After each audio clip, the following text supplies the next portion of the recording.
જ્યારે ઈસુ પાછો આવ્યો તે મનખ એને ખુશી થકી મળ્યો, કેમ કે એ બધા એની વાટ જોતો હતો.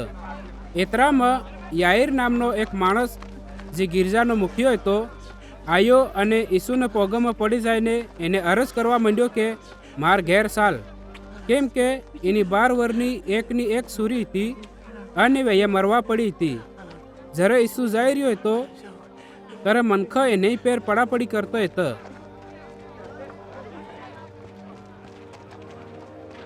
એક બજેરી જેને 12 વર્ષથી લોહી ચાલવાની બીમારી હતી અને જે પોતાનું બધું ધન ડૉક્ટરોને વાહેડ ખર્ચ કરી ચૂકી હતી અને તે સુધી કૈનાને હાથે હાજી નહીં થઈ શકી હતી.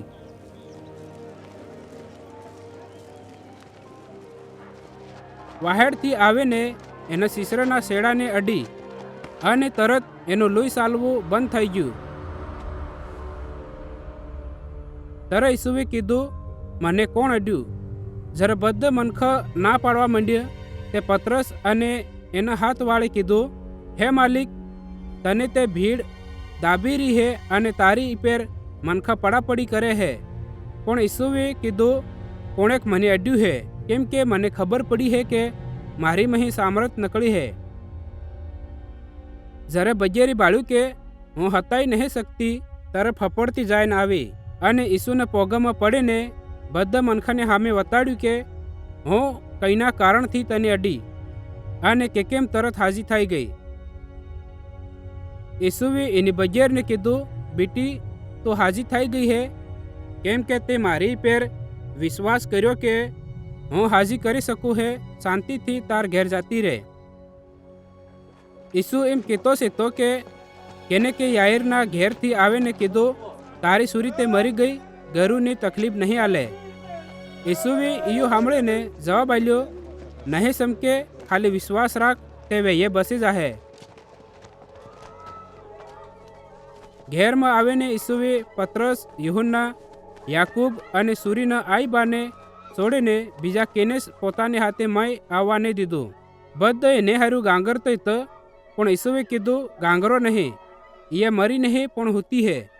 વેય એમ જાણીને કે એ મરી ગઈ હે ઈસુની મસ્કરી કરવા માંડ્યા. પણ ઈસુએ એનો હાથ હાધો અને જોરથી કીધું, એ સુરી ઉઠ.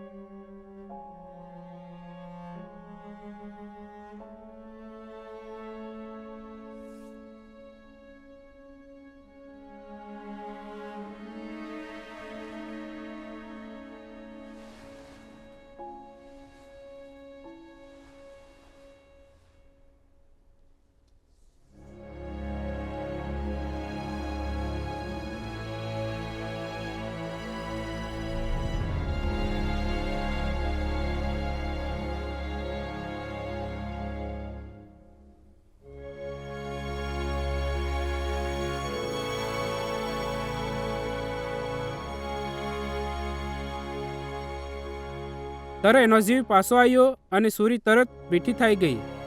ત્યારે ઈસુએ કીધું, એને કંઈક ખાવા હારું આલો. સુરીના આઈબા વિચાર કરતો થઈ ગયો, પણ ઈસુએ એને ચેતવણી આલી કે આ જી થયું કેને એને કીધો હવે.